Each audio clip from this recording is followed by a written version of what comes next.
Some say the biggest danger in old age is falling and breaking a hip. Others point to cholesterol, heart issues, or memory loss. But what if I told you that what's truly accelerating your aging might be your group of friends? Yes, the very people you chat with, share stories with, and even laugh with, at least you think you do. Because after 70, not every friendship is companionship. Some are hidden burdens.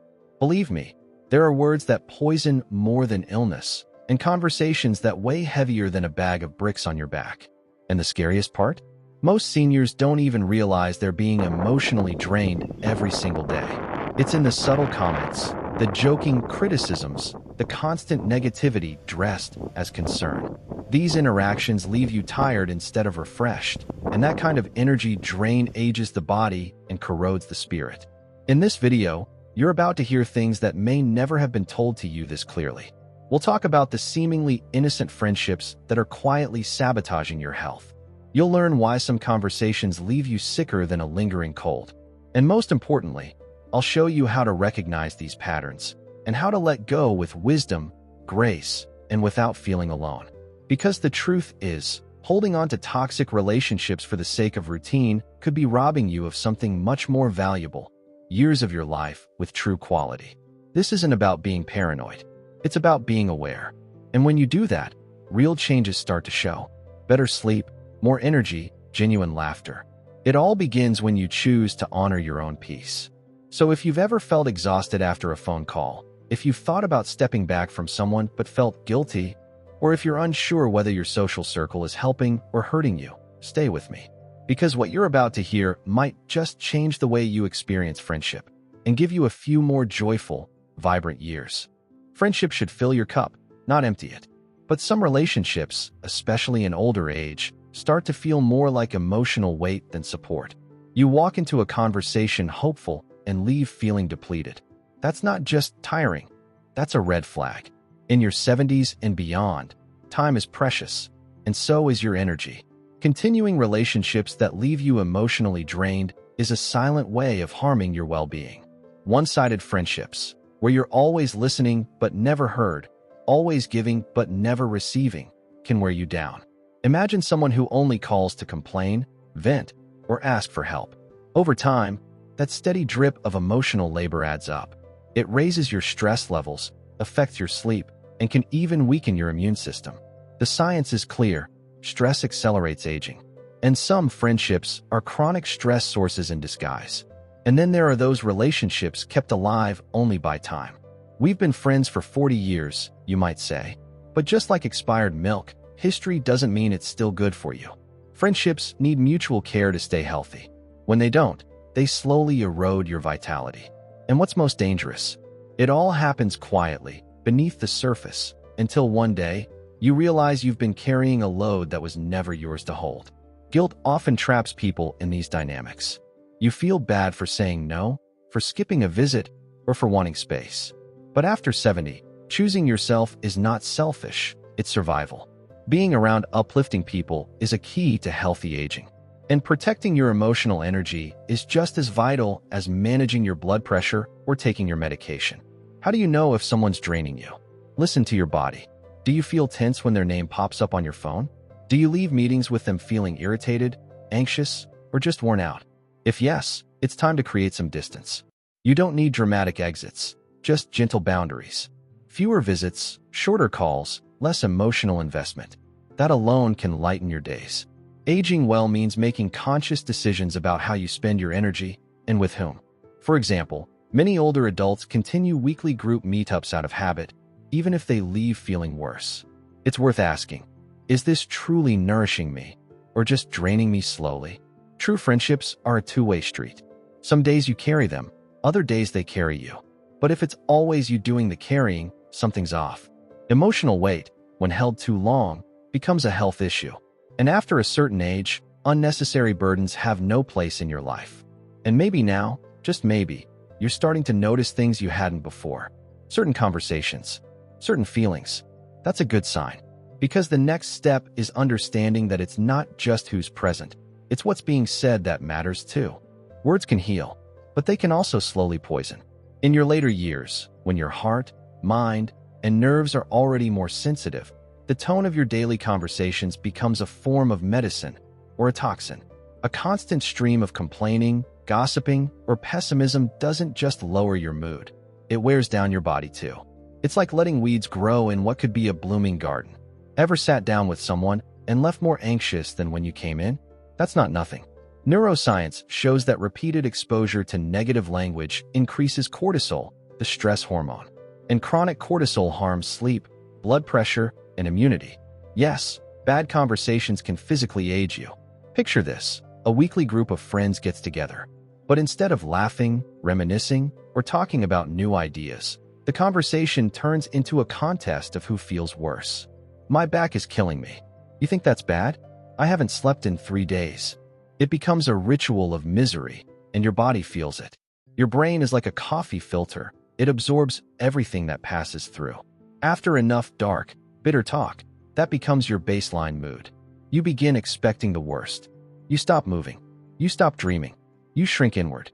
But healthy aging requires the opposite: inspiration, optimism, light. So what can you do? Shift the subject. Ask about travel memories, moments of laughter, or even favorite books. Talk about nature, music, or food. You'll be amazed how a different topic changes everyone's posture, even their voice tone. One small change in the script, and the whole show feels new again. Also, check your own language. Do you unintentionally speak in negatives? Replace "my knees are useless" with "my knees just need more kindness." It might feel silly, but the brain listens. And your emotions follow the words you choose.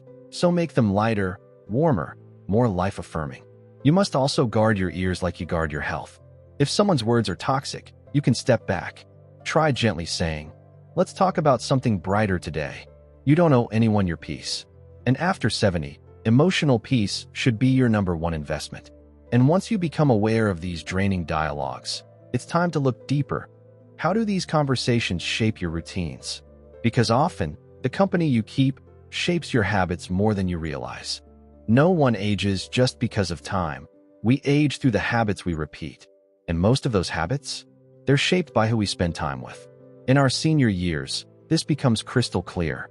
A sedentary friend might turn your daily walks into couch marathons. A buddy glued to the TV can drown your desire to try something new. It's subtle, but these routines quietly chip away at your well-being. Your routine is like a staircase. It either lifts you up or pulls you down. And sometimes, it's your social circle guiding your steps. Ever hear a friend say, "Why bother walking at our age?" Or, "You're too old for that"?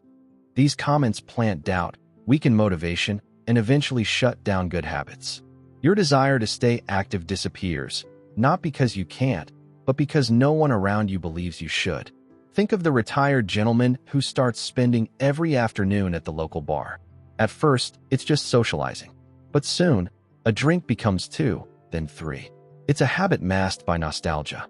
What seems harmless can turn into poor sleep, high blood pressure, and cognitive decline. But because it's shared with friends, it feels normal, even comforting. That's how dangerous group routines can be.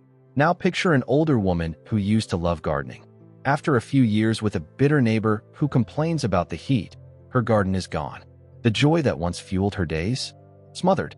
Bad habits often begin when good ones are interrupted. And the influence of others, especially those we spend daily time with, has more power than we admit.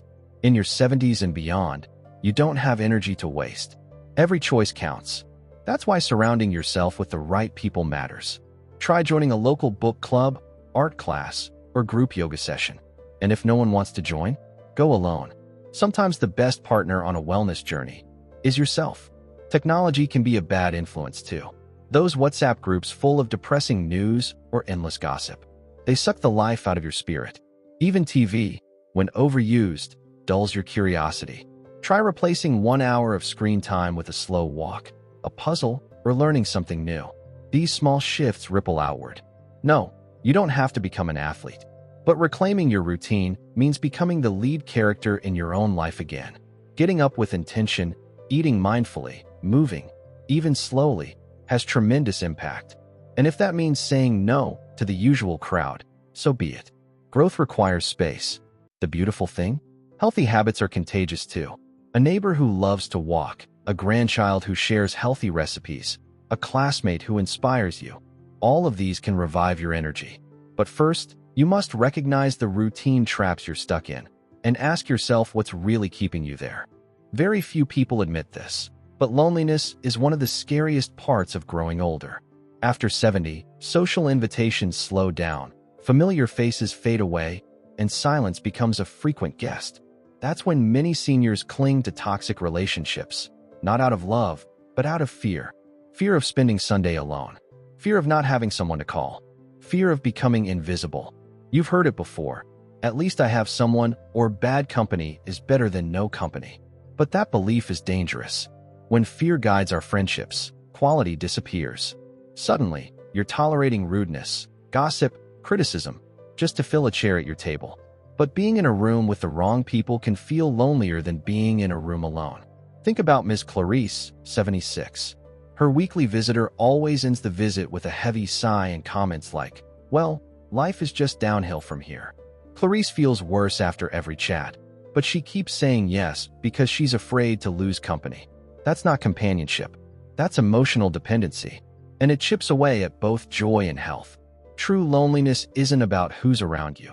It's about whether you feel seen and valued. Have you ever sat in a full room but felt invisible? That's the kind of emptiness harmful friendships create. And when we hang on to those out of habit, we sink deeper into emotional exhaustion. Many older adults think it's too late to make new friends. They assume all the meaningful connections are behind them. But that's not true. There are vibrant communities waiting, walking groups, hobby classes, wellness meetups. People of all ages seeking real, gentle, uplifting connection. Breaking free doesn't mean burning bridges. Sometimes it means easing away. Say no more often. Limit your time. Rebuild your confidence by reconnecting with yourself first. Try walking solo, reading again, joining something new. Discovering your own rhythm brings back emotional independence. Choosing yourself isn't selfish, it's power. It shows in your walk, your smile, your clarity. Ending toxic bonds may sting at first, but soon, you'll feel the freedom of emotional space. And once the weeds are pulled, your garden can finally bloom again. And it's in that blooming phase, when you're ready to grow, that you start attracting new kinds of friendships. The kind that make you feel bigger, not smaller. And before you know it, the world opens back up. Not every critic uses a raised voice. Some hide behind, "I'm just trying to help," or "It's only a joke." These little digs, they chip away at your self-worth. And in old age, when we're already facing physical limitations and life losses, even small comments can feel like stones. Healthy aging isn't just about the body. It's about how you feel about yourself. Maybe a friend scoffs, "You're still going on walks? Wow, I'd have given that up by now." Or, "Dancing at your age? Be careful, grandma." These comments may seem light, but they carry weight. Over time, you start asking yourself, "Am I being foolish? Maybe I should stop." Their voice becomes your self-doubt, and it sticks. Then there's this secret competitor, that friend who always has to top your story. You say, "I'm learning to use a computer," and they reply, "I mastered that years ago."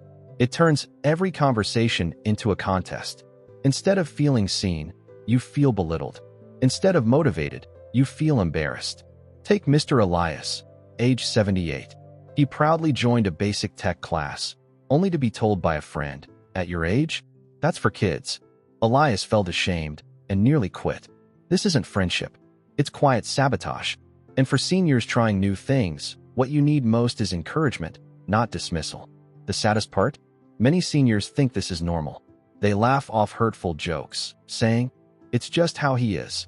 But constant criticism about how you look, walk, or speak wears you down. Day by day, it steals your spark. Your posture, your voice, your confidence, they all take a hit.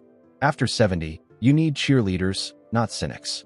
People who clap for your small wins and walk beside you without judgment. People who say, "You've still got it," instead of "Why even try?"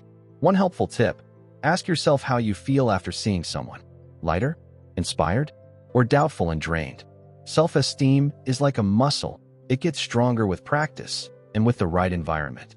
There are support groups, online classes, even senior workshops focused on emotional wellness. Joining them isn't weakness, it's wisdom. And when you finally see which friendships tear you down you'll realize it's time for a change. Not just to walk away, but to walk towards something new, something more joyful, more affirming, more you. There comes a time when carrying old emotional baggage simply costs too much. After 70, your peace matters more than your people-pleasing. But letting go doesn't mean being alone. It means choosing better. The trick is not just to walk away from toxic friendships, but to walk toward healthy ones. Making new friends at this age? Yes. And not only is it possible, it's powerful. What holds people back is fear of rejection, of awkwardness, of starting over. But remember, thousands of other seniors are hoping someone will make the first move. Community centers, hobby groups, language classes, they're full of people like you. Start slowly. You don't need a grand exit from your old group. Just ease out. Less phone time, fewer visits, shorter chats. At the same time, explore the new. Join a cooking class. Try a walking club. Say hello to the familiar faces in your building. Small steps lead to big shifts. And don't limit yourself to people your age. Younger folks can bring energy, humor, and perspective. At the same time, many seniors are eager for new friends, but are waiting in silence. A simple smile, a genuine compliment, or a curious question can spark something beautiful. To find good friends, be a good friend. Listen well. Share generously. Bring warmth and leave judgment behind. The best relationships at this stage of life aren't built on history. They're built on presence. No pressure, just honest connection.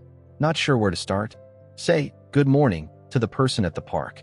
Join a community center's beginner group. Sit somewhere different at your next church service.